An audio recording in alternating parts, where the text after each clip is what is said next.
wet hair I had the last time we talked on the Here we go. This hangout is on the air. Good morning, everybody, or afternoon or evening, depending on what part of the world you are in. This is Lunch with Len. It is Thursday, March 3rd, and I am really, and I know, we're always supposed to say how excited we are, but I really, truly mean it.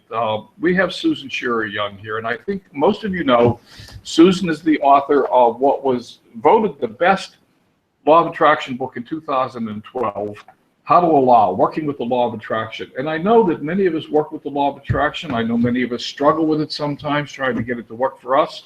And what we have here is the person who can set us straight and tell us how it all works. And I just love her to death. And I know you know who she is. So without anything else, let me just go. Susan, you've got the stage. And thank you for being here. Oh, thank you. I'm so happy to be here too. And I know we had to wait a little while to get this lined up. And I recognize most of the people in this group, and I appreciate your tuning in. And we're pretty wide open on what we're going to discuss today. I mean, I know we've discussed how to allow and the art of allowing a bit, but there are always questions. And I continue to learn more every day. You confront something new and you're like, oh, now I actually have a way to tweak this particular thing. So I've got some things I've learned since I wrote How to Allow that I'd like to talk about. And Len and I were discussing the other day the whole issue of kind of leveraging the power of the universe versus just feeling like you're doing it on your own. Realizing that you actually have a team of helpers in the form of the universe. And to me, that's like so exciting to think about. It gives me so much comfort, so much relief. And I think that it would be fun to talk about some of that. And if anybody had any questions about that, feel free to jump in also. I think the way Len and I got started on this was the idea of that you can't just sit on your couch and think about things all the time and expect your life to change. And I would agree with that. Although I think I am one of those people who goes more on the spectrum of the mental work that we're doing is exponentially more powerful than any physical action we're actually taking. And whenever I take physical action, I try to make sure it's inspired action. I try to get myself into a good vibration, a reasonably good vibration before I send the email, before I make the phone call, before I, if something goes amiss, I don't just react and deal with it immediately. Oh, great. Okay, my cat just jumped in my lap, so I'm going to be dealing with that for a second. I try to get myself into a better feeling place on anything before I take action. And I'm wondering, are people interested in talking about this whole idea of the 17 seconds, and are people familiar with that? Well, I'm interested in talking about it, and so why don't we just launch down that path a little bit? I know in page 42 of your book, it says that if you hold a thought you need to hold a thought for 17 seconds for it to begin to take hold. And I wrote the question in the book the very first time I read it. Where does that come from? And before we go on any further, let me just sort of let the cat out of the bag. So Susan was concerned that she has her animals in her room with her, and they might want some attention in the middle of this. Now, does anybody care? Would you like to meet Susan's animals? And I know they're going to say yes, but we'll watch the chat. I'm also going to tell him on my lap right now, and I'm trying to balance him while I'm talking. And you don't tell him to get off. You just don't. So yeah, I'll try to keep it together. This will definitely not be as bad as the time I described to Len when I was on the phone with a coaching client, coming across, I was hoping, is very professional, talking about an issue, and my cat came into the room and dropped a live lizard on the floor. And the lizard, I was not down for dealing with that lizard, and I'm thinking, do I keep this conversation going and pretend nothing's happening? Although I was like, I didn't even want to put my feet on the floor. I didn't want to get up out of the chair. I was thinking, do I need to get to another floor of this house? And it was like, yeah, I do. I'm out of here, because the lizard was in very good condition and the lizard was really moving, and my cat was, I didn't want to watch it. So I finally said to the client, by the way, a lizard was just dropped at my feet. And anyway, she's been a client for about 2 years, so I don't think it had a huge effect on the interaction. So I'm glad I know you guys are all animal lovers. So. And like I said to you the other day, if you were concerned about somebody who might watch the video replay of this and it might be upset, and the people that don't love animals, they don't belong in our circle. I know Belong in our circle. Chris wants to see your cat. Well, let's go through. Sorry. Let's go through some of the law of attraction. He's going to be a little annoyed that I'm disturbing his nap, but Gary. Oh, there you are. Look at that. There. Yeah, I'm so sorry to wake you up. Okay, are you okay with that? Yeah. Okay. As long as he can get right back in my lap, he's fine. Buckley, the big golden retriever, will probably show up now that Harry's gotten a lot of love. So anyway, I know you guys are all fine with it. I'm glad. No lizards, we hope. But I love this idea of talking about the 17 seconds and the 34 seconds and the 68 seconds. Because the first time I read that, I was like, kind of, holy shit, how can that even be possible? I mean, it seemed incredible to me, but the more I've learned how to work with the law of attraction rather than just letting it happen to me, because law of attraction is working whether we're working with it or not, as Len has put very deftly in a few of his posts, it's happening like the law of gravity. It's just a matter of you lined up with the way you want things to be. Are you in the vibration of, that's lined up with your desires? So the idea that we could achieve that begin to achieve that in as little as 17 seconds was really powerful to me. And then 34 seconds, it doesn't just double, it goes exponentially greater, 68 seconds greater. And I had written a blog post that I found, and I'm just gonna grab those numbers because this is like extremely powerful to me. It's, as Abraham said, when you get into the flow with the energy that creates worlds, you will have leverage beyond your wildest dreams. 17 seconds of focus that is not contradicted. So this is 17 seconds of positive focus where you're not letting the yes but come in there, is equivalent to over 2,000 action hours. 2,000 hours. I mean, can everybody get a handle on that? Okay, twice that. 34 seconds of non-contradicted thought is equivalent to 20,000 action hours. I mean, 34 seconds? Like, could we manage to get ourselves positively focused for 34 seconds and create 20,000 hours of work? I think we can do that. You add another 17 seconds to it and you can multiply by 10 again. So what's being said here is 68 seconds is when this is 3 times that 17-second benchmark, and I assume this is something very scientific and energy related, but 68 seconds of non-contradicted thought is equivalent to more action hours than you could work in 10 lifetimes. So whenever you say, I don't have enough time, that's the vibration you're offering, and you don't have access to the exercises or thoughts or ideas or people that you could delegate to. You're not really using your full power. And I think that is just something we should be constantly reminding ourselves of, because whatever's going on in our day, even, if everything isn't going according to plan and we're having to make some shifts and that sort of thing, we can manage to find some time during the day to spend 17 or 34 or 68 seconds in the zone, just saying, I am only going to think positively about this particular situation. And what happens is when you get to that 68-second point, you're actually creating a thought form, which is how it's been explained to me, that now goes out energetically and attracts more thoughts that are similar to it.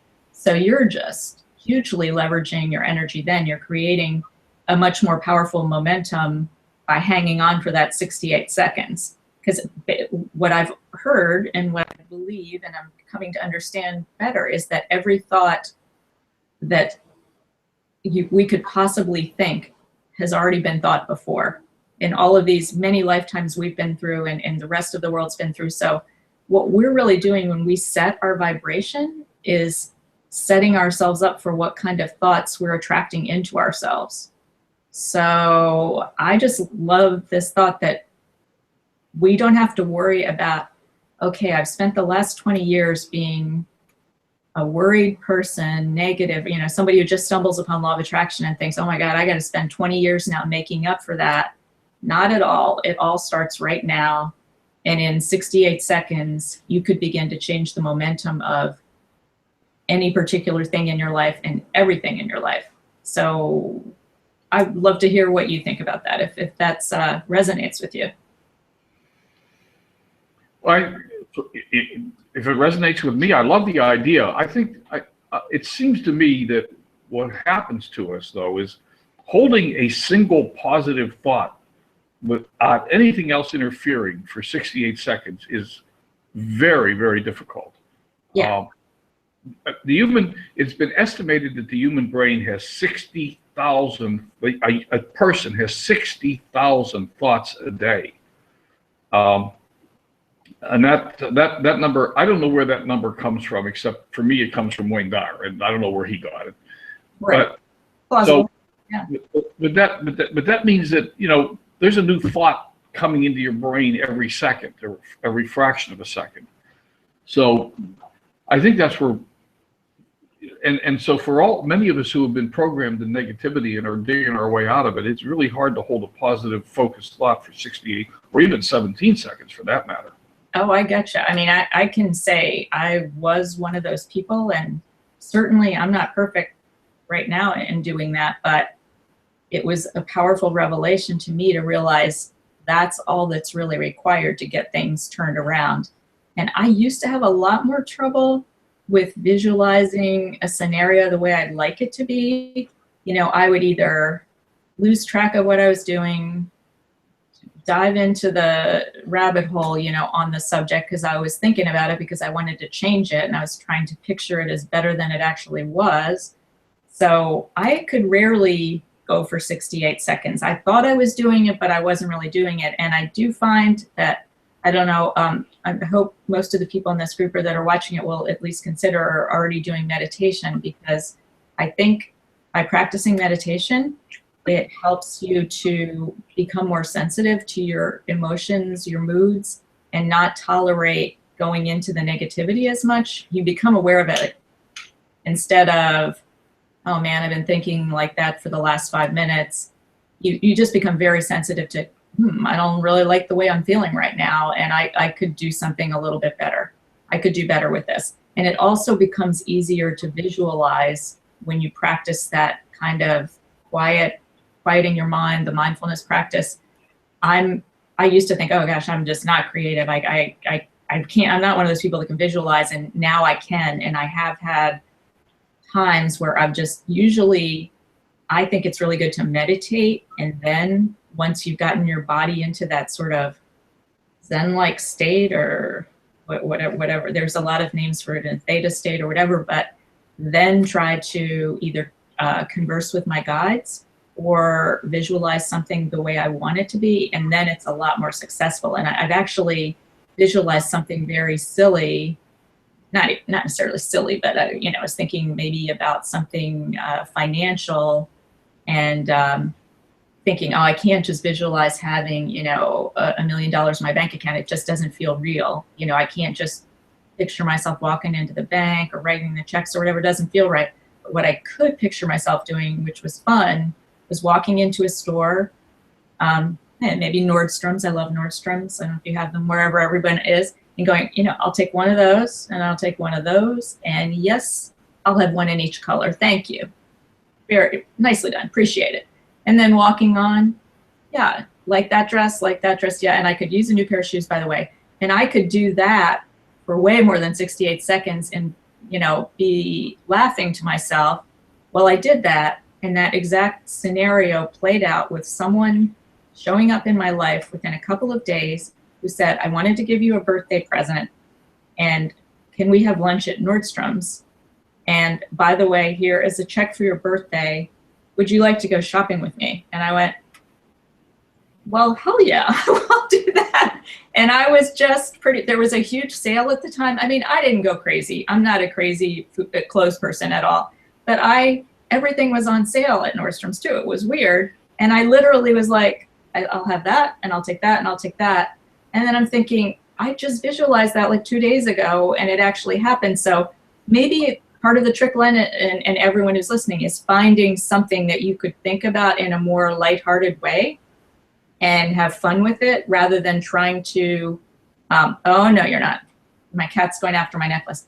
Rather than trying to visualize your way out of a problem. Does that make sense? That makes a lot of sense, because when you're trying to visualize your way out of a problem, then you're focused on the problem. Absolutely. Really need to be solution oriented. And half the time when we think we're being solution oriented, we're still slightly focused on the problem. Yeah. So I love this idea of that it doesn't take that much time. I mean, I did that, and then 2 days later, I was in the store going, I'll take that one and that one and that one. It didn't take me 5 years of counteracting lackful thoughts about money to turn, to be able to create that particular situation. And I think a good point to make here, I think, is that when we consider the things we want to manifest big, like this is the big one, I got to think about it, the big one, versus small. The big ones, it makes it feel more impossible to us and more unmanageable, and small feels like, yeah, I might be able to do that. So in the case where I was doing the visualizing of the clothes, it took all the edge off of it, because I wasn't thinking of the amount of money in my bank account or buying the dream home or the fancy car or whatever. I was merely thinking about the fun of feeling abundant and being able to just have fun and go out and say, I'll take one of those in every color. So part of it is how we're thinking about our issues and trying to not put things into the big category if we can. And maybe if we can't get out of thinking about the big category, find a small category that, like in my case, this was thinking about buying clothes versus thinking about, having $1 million in the bank. I created the correct vibration that lined up with abundance by doing that. And maybe it's better for most of us to focus on the things that we consider small, and it still works. It still creates the right vibration. It's the same vibration that's going to attract the big thing. So if you can keep that in mind, I think it makes the whole process a lot easier. So it's baby steps. Yeah, well, the other thing I like about the baby steps is that, and especially I've learned this in working with clients that are a little bit like, almost everyone I work with, they solidly believe in law of attraction, but they're just not sure that they can do it right. And I like to say, try doing it on something you consider really little, and then prove to yourself that you can do that. Like we were joking around, you and Bob and I, about the parking spaces, and thinking, wait, you can't just manifest parking spaces. Well, yes, you can. Do it all the time. You get my new mindset is I always get good parking spaces, and I nearly always do. And I don't have to worry about, oh God, was my vibe perfect today? It's just like, I get good parking spaces. So I think with what I've done with clients is say, think of something small that you consider small that you'd like to manifest and focus on it. And then that proves to you and gives you more confidence that you can actually do it with the things you consider big. And that, I think, works really well. Yeah, no, I agree with that. I can see myself, and I have practiced, manifesting small things. And I think you're right. If we go for the $1 million, and if we go for the $1 million in the bank, there's a certain amount of unbelievability there that right. Being able to focus on that for any period of time, anyhow. The brain is saying, no, you don't. Right. I see a couple of questions here. Let me jump over to the questions, and also let me repeat one more time. If anyone wants to come over and interact personally, I'm sure Susan is fine with that. You Sure. are fine with that. Yeah. And so Chris, Bob, anybody else, if you want to come over and chat with us for a few minutes, just let me know, and I'll bring you over. But Bob's asking, do you set your intentions before meditation? By the way, I'm really glad you brought up meditation, because when you were talking about that, that was the next question I was about to ask. So you just led right into it. Okay. But do you set your intentions before meditation? Bob wants to come over. Okay, rather than ask his question, I'll just bounce him on over here, and he can ask his own.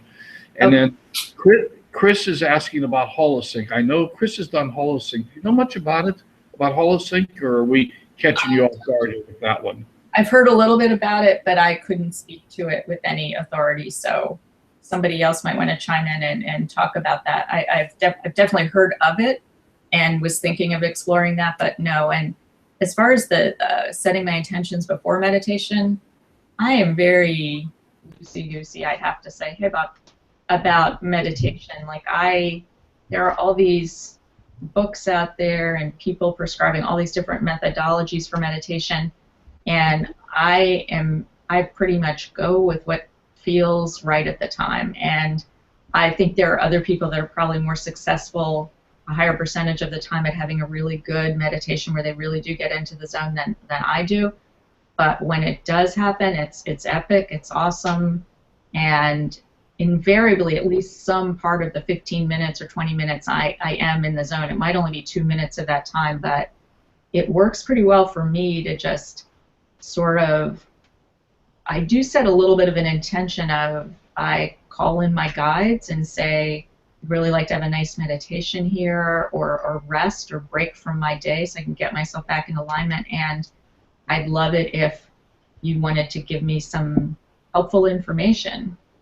That would be awesome. And you know, a lot of times I do that, and then at the end of the meditation, it's like this thing is like just has shot into my head, which is the exact idea that I needed for a blog post, or just something I hadn't thought of before. But it's almost like you just sense it, and there it is. So it's not.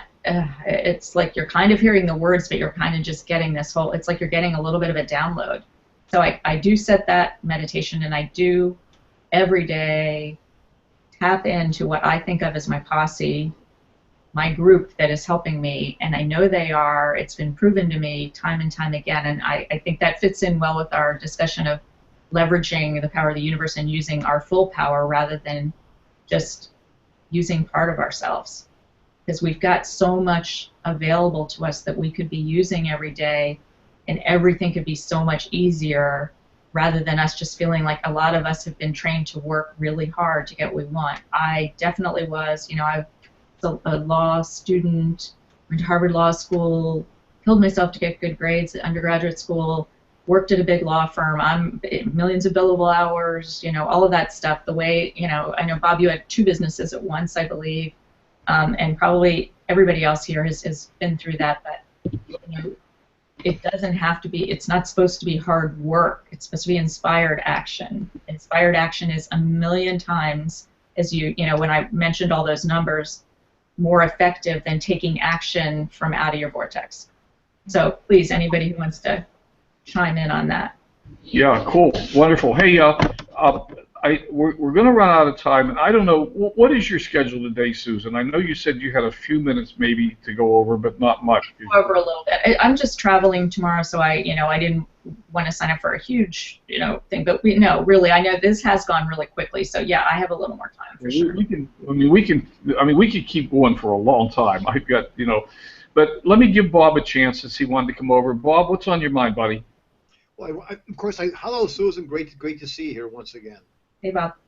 Yeah, the question. Yeah, I just wanted to address that question. I also wanted to find out about, well, maybe not more of a statement about learning how to tap into the universal source, whatever. But I found that for me it's easier. I can get into that 28 or that 17 second. I can get into that time through the practice of gratitude, because that just automatically puts me right there every single morning. And I know that works, and I know that works. So what is your take on practicing gratitude in advance, kind of like what you did when you went to Nordstrom? Is that kind of the same sort of thing, like you're expecting it to happen? Yes, and I think I'm so glad you raised that point, because I think that's probably one of the easiest ways for anybody to get into a higher vibration, and then just be in the higher vibration for the pure pleasure of it, not necessarily because you're trying to manifest a particular thing. That's the optimal state to be in, is to get into a place of appreciation or gratitude, whichever word you want to use. And then it doesn't really matter if you're visualizing a particular situation that you want to change or whatever. Just being in that state, the universe is automatically lining you up with the things that you've already put your desire out there for by just thinking about it. You don't really have to do a lot more than that. I'm not saying you're never going to take any action toward your desire, but You don't have to necessarily write a list of why you want it. These are all fun practices, and they can help when you need. I do a lot of those things. Like if something's bothering me, I do this, hi buddy, focus wheel, or the list of positive aspects. I have a lot of little, and the process. Oh, nice buddy. The process that I recommend in my book of going through writing about things as if they already are, but first getting yourself into the place where you can write about them from a place of belief and from a positive vibe. So, Bob, is I think what you're mentioning is what I recommend in my book is starting to write about if there's something bothering you or whatever, trying to make a little bit of peace with it and find a more positive view of it, and then moving into the things that you do appreciate in your life, and by that point you spent a couple of minutes, now you're 5 minutes in, and whatever was bothering you you've kind of dealt with it, and you're in a state of appreciation, and then you can do one of those exercises like scripting out your ideal, and writing about it as if it's already occurring. I'm driving in my beautiful car, going down the Pacific Coast Highway, and the ocean is to my right, and my romantic partner is riding with me, and we're, having the most wonderful conversation I've ever had, and whatever. It's hard to just jump into writing about that without going through what you're calling gratitude or appreciation to get yourself there. So I think that is the foundation of all of it. I talk about it in the book as moving yourself into the field of appreciation, but as we were saying before, it's not so much the words you use, but the vibration you're emitting. So gratitude or appreciation, either whatever works for you. Some people have said gratitude implies there's a little bit in your vibration of having overcome something when you're saying I'm grateful for something versus, oh, I just appreciate that. But I don't think that's necessarily true. It depends on the person. Gratitude can just mean, man, I am just so grateful for, as you do, all these people in my life, and it's not coming from any state of having overcome something. So I firmly believe in that as the foundation. Absolute yes. Yeah, just putting yourself in a place of feeling good. Basically. Yes, that is the trick. And then, the interesting thing is you could have 10 things, one of which is going really well, and the other 9 or which are kind of like in the gutter, and focusing on the one and spending more of your time finding relief and just appreciating that and trying to, do things that bring you more joy in your life. The other 9 things are going to fall into place by doing that. So the best, it's wonderful. You don't have to focus on the problem issues. In fact, it might be better to not focus on the problem issues unless you get, an inspiration. Here's a solution for this that just came, now I've got it. Now that I've been feeling good, this inspiration came to me and I'm going to take action. That happens for me a lot. And I have learned to just, I get an email that's, this is a problem, and I start to think of it that way, and then I'm like, wait, hold it, Susan. You wrote the book on this. Stop yourself. Don't fire off the email that's, what are you thinking? This is, just wait. And then I sit down and write about it, write about all the positives. Actually, this really isn't the way it first appears, and this person could be mistaken, and this could be going on, and, actually, this has been a pretty good situation for me, and for 10 minutes. Let it go, and then very frequently the next day I get the email and the whole thing's been resolved, and I haven't taken a single physical action other than writing myself into feeling better about it. I love that. I love it. That's leveraging the power of the universe. And that's one thing I really want to make sure we talked about today. Thanks, Susan. Appreciate that. Okay. Neat. Yeah. You had that story in your book about the meds for the dog. Oh, yeah, that was pretty amazing. I like that story just because it's so illustrative of, I could have gotten angry and, immediately started making the phone calls to solve that problem, and instead I just thought, nobody's trying to create a bad situation here. There's obviously some confusion. They, actually do provide good service. These vets are all really good. They're really busy. There could have been a mistake. I'm not going to assume the worst here. And then next thing you know, my prescription was on its way to me. And I hadn't taken a single step other than deciding I'm not going there. I'm not going to the place of, oh, those jerks, they're just trying to get me to spend more money by buying my prescription from them rather than that, you know, which was where I was starting to go. So it's a decision all the time. As you say, often it's a decision every day. Am I going to be happy today? Well, the choice is yours, as you say. Hey, you mentioned several times throughout the whole conversation, you mentioned about coaching. You want to tell us a little about that? Mention what? I'm sorry, I missed that. You mentioned several times about coaching. Oh, the coaching. Clients? Yeah. Yeah, I didn't know you did coaching. Do you want to tell us a little about that? Yeah, and I probably was confusing about this when I spoke to Bob about this. I remember because I was saying the coaching practice really got going after I wrote the book, which is true. But I was doing a lot of coaching while I was writing the book. I was just in the free economy, as we call it. A lot of people reaching out to me, you know, I could use help with this. You know, can you help me with this? And then I was getting, you know, another animal has just appeared. You know, and then I would see, well, this works, this doesn't work. And then once I wrote the book, a lot of people started contacting me, asking me questions, and it became clear, well, a lot of people could use a lot more help with this, despite this book providing the basics. And a lot of people have told me that it's been so transformative to them, and they reread it because it inspires them and it makes them feel more hopeful. And I like to reread it because it reminds me of things that I've, you know, like fallen off the wagon a little bit on, like you know, how important it is to practice this. It's so that right now I'm doing individual coaching, which I love, and I'm working on more of a group coaching, something maybe that would be an online situation, because someone has asked me to come up with like a curriculum for my book that might be able to be used with a nationwide church, which would be great for me. So I'm working on that, but I love the individual coaching right now, and I have great relationships with everyone I work with. They become friends, and I can't tell you how, talk about feeling gratitude. That is when I feel like I've really helped somebody and I see them transforming over a couple of months into such a bigger person than they were before.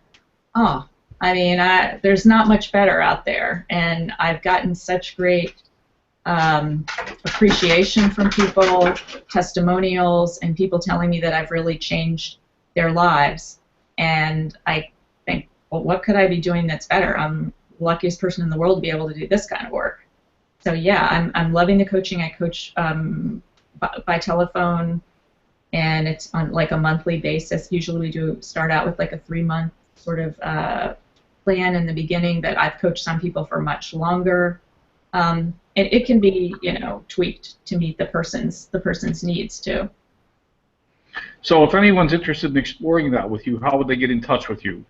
The best way would be to go to, hi Buckley, to go to howtoallow.net, and that's HOWTOALLOW.net, and there's a whole section now. I've redone my website. It was, you know, I was technologically challenged before. I've gotten a lot better, but it's got a very nice section on the coaching and what my coaching platform is. So you can just see, is that a good fit for me? And it's very law of attraction based. I do take practical steps with people.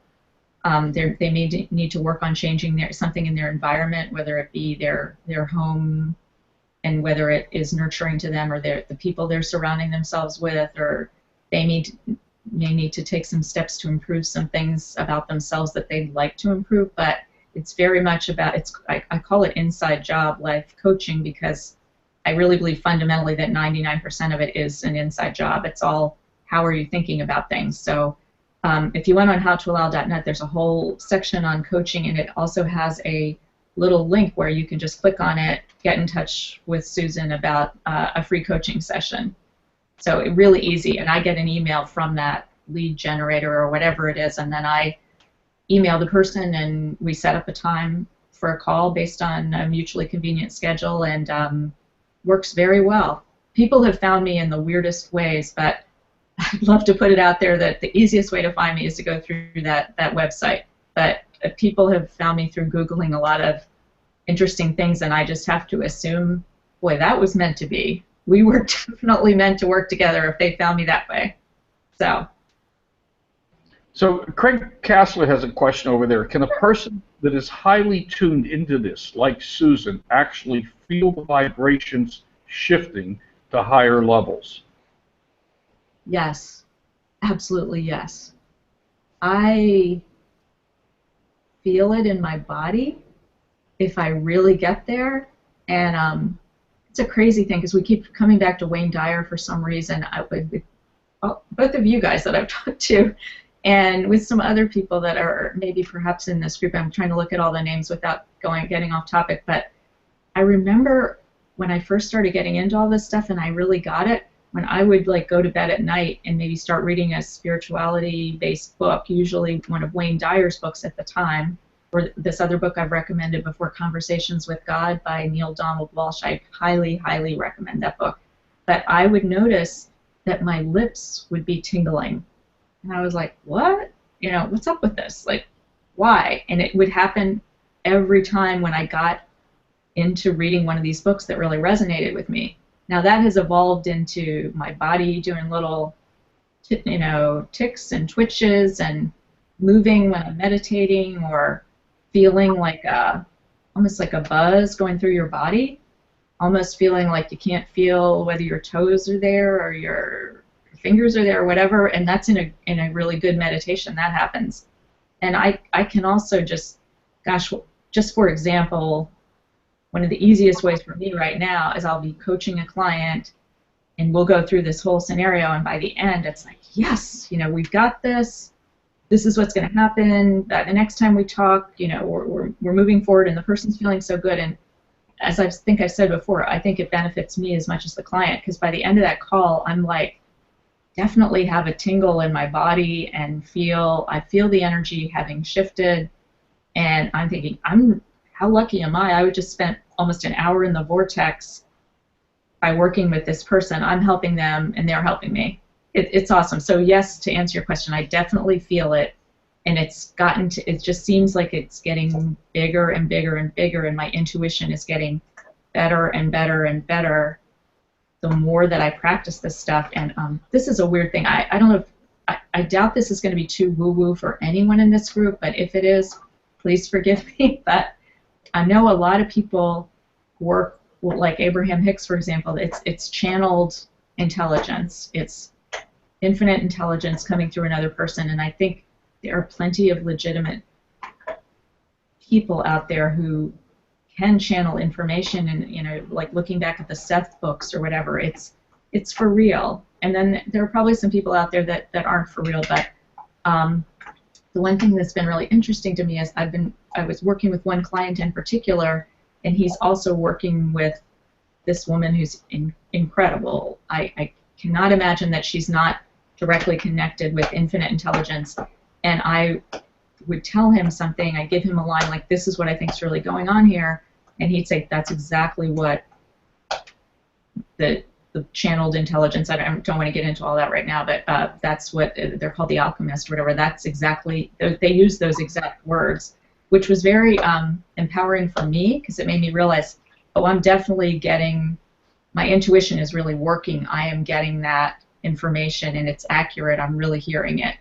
Where we all doubt sometimes, did I just make that up? Or, was that divine guidance that came into me? But I love it that when I'm working with people and I tune into them, I'm starting to get more of this, like, I could be driving in my car before I'm going to have a coaching session, and I get, this is what we're going to talk about today. This is what we need to focus upon.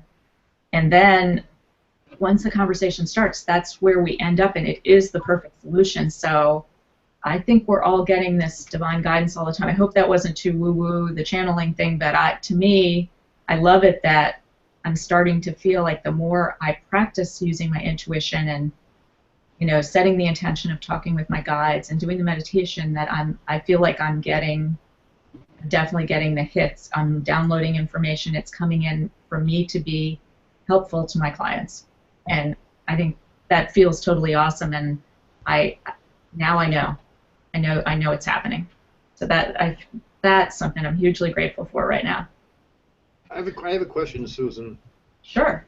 My roommate, actually, Len knows my roommate. She just was actually heard you speaking right there, and she wanted to know if you have ever read the book Celestine Prophecies? Yes. In fact, it's upstairs right now. I was thinking of rereading it because it's been so long, and I wanted to see how it would feel to read it from this perspective, because I'm a different person now, vibrationally, than I was when I read that book. That was that like 20 years ago or something? And somebody, I mean, it's been a while. Yeah. I don't remember when that book was published. I remember reading it. I remember discussing it with my husband at the time and figuring out which one of the personalities we were. You know how they sort of define people were for me or aloof or this or that. I still think that those paradigms have a lot of power, but I'd like to see how I take it now, because I don't know if you all have experienced this, but if you could listen to, for example, an Abraham Hicks seminar recording or read a Wayne Dyer book or something vibrating at a very high level spiritually, and you could get something out of it now that you never got the first time you read it. And I'll even be listening to those things and think, I never heard that before, but I did listen to that exact recording, and sometimes I wonder, did that get added? Did somebody come in and like add something new to the recording, or is it that I'm in a different place, so I'm getting it more now? So I'm going to thanks for mentioning Celestine Prophecies, because I've been actually thinking of reading that, and maybe this is a reminder to me that I should, because I picked it up and I didn't do it. I put it down. So thank you. I think I'm going to read it. Me too. Yeah. I saw a little earlier that Larry said he was reading your book again, yeah, I told you this the other day. I'm going back through your book. Actually, there's parts of it I've gone through. I'm going through for a third time. But you snuck into my house and put some new stuff in this book that wasn't there the first time I read it. I know you did that. No, I did that. Yeah. I know you did it. I used some superpowers and did that. It is interesting. It happens to all of us, and it's a sign that we have moved to a different place, that we can now get even more information from it. So that's really cool, I think. You know, you said something about meditation that you really struck a chord with me. There's a Wayne Dyer meditation which I've been trying recently. It's in the Gap. Oh yeah, I have that. Well, I've been doing that every morning, and my body has been feeling really, and I'm just going to use the word strange because I don't know how to put a descriptor on it. But by the time I'm about halfway or two-thirds of the way through that meditation sequence, my body just feels different, and I'm noticing that. And I think maybe you just talked about some of the reasons. Yeah, that's big. I mean, it took me I have to admit, it took me a long time to be able to meditate and get those sensations in my body. Yeah. I'd usually, in the beginning, I fell asleep or my mind would wander, but then pretty quickly. I do that too. No, that never happens to you. I do that too. No, I fall asleep and my mind wanders. Yeah, I wrote about this in my book. That's when I was learning to meditate, that's when I got this intuitive information that led me on this entire journey. So even though I didn't think I was meditating very well, I actually heard words that I knew were not my own words. And it's in the beginning of my book. I talk about that and how that led me to a book that I read, and then all of a sudden the whole idea that we're creating, I mean, this has been more than 20 years ago now. I'm trying to think, because I think well, close to 20 years ago, so maybe 18 years ago or something. Angel. Yeah, it's a long time ago. That's when I got it, and it did come to me through these words that I said, I know that wasn't me saying those words, because I wouldn't have used those words. They didn't answer the question I was asking in my meditation, and I didn't even know that word meant that. So those of you who have my book, you know what I'm talking about. I don't want to repeat the whole story, but it's very powerful, and we get more out of it the more we practice it, I think. No, the one that I remember, and I said the word angel because what you heard was, you know who you are, Angela, and you'd forgotten that you even had that name. Yeah. That was it blew my mind, and first of all, I was like, first of all, I don't think I'm an angel. What is an angel? Where did that come from? I forgot that when I was a little girl getting my first confirmation, my confirmation in the Catholic Church, that I chose the name Angel as my confirmation name. And the question I was asking in my meditation was, who am I and why am I here? This is when I was really just getting started. And the words I got was, you know who you are, Angela Angel. And all I knew was, I didn't say that. Somebody else just said that to me, and I'm going to figure out what this is all about. And that led me to, within a day or two, finding the Conversations with God book. And as I got about 10 pages in or less, and he's talking about how he started writing off an angry letter to God. Why is my life not working? Just dashing off this letter. Nothing's going right. Nothing. And all of a sudden, this whole stream of conversation came into him that was the universe, God, source, whatever. And that was the basis for his book. But what was so crazy is that one of the first things God said to Neil Donald Walsch was, you know who you are. And I went, yikes, oh my God. That is just what I heard when I was meditating. So I definitely didn't make that up. And I'm going to keep reading this book, and I'm going to find out where this leads. So yeah, that was an amazing moment. Tears flowed. Wow. Hey. We're gonna wrap this up so that you can go get packed to leave. I promised you we wouldn't run too far over, and I'm feeling like I need to keep that promise. Thank you. Did I tell you one? Pardon me? I don't think I told you, just to end this on it. I always like to bring comedy into everything if I can. That part of what I'm going to be doing on this trip to New York this weekend, and nothing may ever come of it, but I'm going to be in a music video. So everyone wait for the next story. It's bound to be hilarious no matter what happens, and my two sons who are in New York right now are going to be in it with me for this client I have that's in the entertainment industry. And you know, there's a reasonable good chance we're going to get edited out of it, but I think the experience is going to be hilarious. Wait a minute. But, you know, but come on, Susan. I'm with Len.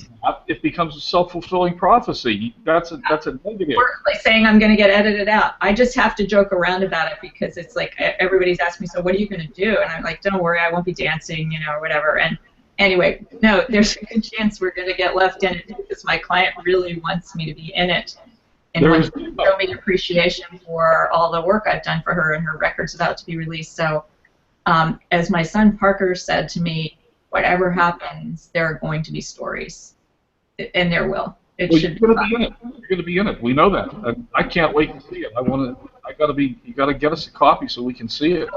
It'll be on YouTube. It's going to be, you know, when she releases her single in April, the video should come out, and we'll have to do another either, you know, coffee, lunch, whatever, and we can talk about how that got manifested, because it wasn't something I pictured, but it's something I think is going to be absolutely fun and hilarious, and I get to do it with my sons, which just adds, you know, as I was saying to them, we can always say the three of us have been in a music video, and Duncan said, yeah, Mom, kind of cuts both ways. I said, it's always going to be out there. Can you tell us, Susan, who it is? Can you tell us yet? No? I'm thinking. She doesn't mind. Yeah, I guess I can say it, because she's always said to me, I will shout out to the entire world that you are my coach. And I will tell people when I'm getting my Grammy Award that you are the person who made all this possible, et cetera, et cetera. But I've always thought, well, I'll wait until she actually releases her music, and then she can tell everybody that I'm her coach, and that will be better for everybody involved. But she... that's about to happen, and I know, you know, amongst this group and whoever's going to see this, I know she doesn't mind. Her name is Amanda Hawley, and she is one of the most amazing talents I've ever heard. She sounds like Whitney Houston. She can break glass with her voice. Wow. And she is been working very hard to become to get a deal with the record label for a long time, and it's happening, and I'm hopeful that everything's going to go really well for her, and that you'll see the music video online. But I had to, you know, end on that note. I am, you know, going to visit my sons, and I'm going to see my client, but I'm also going to be in a music video, so it's going to be a pretty crazy weekend. It's going to be fun. It's going to be fun. Yeah. Hey, Before I let you run off completely, you talked about a blog post that talks about these different times and et cetera. Can you send me a link? Is that available? Yeah, I will. I actually was. I knew I had all the data on that and somewhere, and I had to search through so many blog posts. So I'm gonna. I remember which. I think it's called "Are You Using Your Full Power?" But it's one I wrote a couple years ago, and I actually got a lot out of reading it now. And I went, I wrote that. Well, I forgot about that. So I will send you a link to that, or I could post it on my Facebook page also, whatever. But yeah, it's a helpful post. Whatever's easiest for you. Yeah, I'm happy to, and I'm glad you suggested the whole theme because I think that's something that can really make everyone feel a little bit more empowered. That and feel the feeling that it doesn't have to be so hard. I have plenty of time, and I have a posse working for me, and I can accomplish whatever I want to. I'd like to talk more about your posse sometimes. Hey, you led into something that I'm going to just toss out here. You said maybe we can get together and do another lunch or something after, in April or sometime. I'm doing a Saturday series now on law of attraction and manifest, the whole thing. And I was thinking that I would love to have you be a guest in my Saturday series sometime, and sometime in April would probably be perfect. So yeah. you don't have to commit to it today, but that would be just perfect. No, I'd love to. I mean, it's so fun to talk about law of attraction and talk about the powers that we have that we're not using them fully most of the time, and how much easier we can make our lives and how much more fun it can be. And it's so awesome to have the power of a whole group like this. Yeah. And it feels so good to be able to express all that with people that really get it. So I'm very much down for that. Cool. Perfect. And thank you to all the people who tuned in today. I appreciate it. No. And we can do more lunches with Len, too. I mean, whatever you're available, I'd love to have you back anytime you're available and anytime you want to be. It's fun, and I love you. I'm easy to get in touch with. I'm not anticipating that I'm going to be doing a lot of music videos. Yeah. So my schedule, will mostly be related to coaching and doing this kind of stuff. But you never know. Oh. You can do some with Is this going to be we knew or when? We'll see. We'll see. Well, if I get to dance, maybe that way, yeah. Then we'll see how it goes. It's going to be funny. That's as Parker said, there will be stories, and I will share them with you. All right. I'll count on that. Okay. And Bob, I'm going to toss one other thing out, Bob. Susan has promised that she's going to visit the West Coast sometimes too. Oh yeah. So we're going to get to shake hands, give her a hug. I need to see the whole gang. If I'm, when I go there, and I did live in LA for 5 years, not that long ago, and still have some friends there. So my daughter just moved to San Francisco, which is not near where you all are, but I need to get to the West Coast anyway. So something is going to happen, and when I do, we'll just make sure we circle back with everybody, and somehow I can see the whole gang. I'd love to. San Francisco's a whole lot closer than Maryland. Exactly. That's what I'm thinking. I mean, I've done that trip from San Francisco to LA a lot, so yeah, that's not a big deal. Okay. We'll do barbecue with Annie the Groove Fiesta Island. Any closing thoughts, Susan, or just you need to run? No, I'm just thinking. I just want to say I really appreciate getting to interact with a group who really is interested in and also gets this stuff, because I benefit as much from talking about it as other people do from listening, and really appreciate you all taking the time from your day to tune in, and there's so much more we could talk about. So I am pleased to come back and move on to the next thing. I even had another whole idea for today that we could talk about that we haven't had time to even get to, so that could be the next one. There's so much. I got my calendar. When do you want to come back? Yeah, I got to get my calendar after I get through the music video. I'll see how booked I am. Well, let's get you to New York and get that behind you, and then let's connect when you get back. Just connect when you're ready, and we'll put it on the calendar. We'll put it out a month or two or whatever, or however you want to wait, and a couple of weeks, whatever. Yeah, I don't want to bore this group with, the same material. I have it, but things just keep happening, and I keep learning more. So I don't think there's much of a danger of that. But I really look forward to meeting this group, and an expanded group is going to see this anyway. Well, I think this stuff bears repeating, and we all need reminders. Like you said, you even read your own book, reread your own book to get reminded what it is. I do. I take notes from my own book. I found myself doing that, and I went, what are you doing? I didn't even realize I was writing. I was like, oh yeah, this is a good idea. And I just, the intention was, I just want to get myself back into the zone again. And I know when I read my book, I feel that way. And next thing you know, I was taking notes. So we all do need to be reminded. It's not like something that you achieve and then it's over. It is a constant. That's what this is all about. We're all going to run into little things that are going to jar our world a little bit, and then we see the need for improvement, and then we rise to that next level, and we can't go backwards. We're just going to keep moving forward. So there's always going to be something new and something more leading edge to talk about, and I keep learning more every day. And I have some of those ideas that I was even thinking about talking about today, but we'll save those for next time. Save it for next time. There will be a next time. Absolutely. Great. Love you. Absolutely love you. Thank you so much for being here today.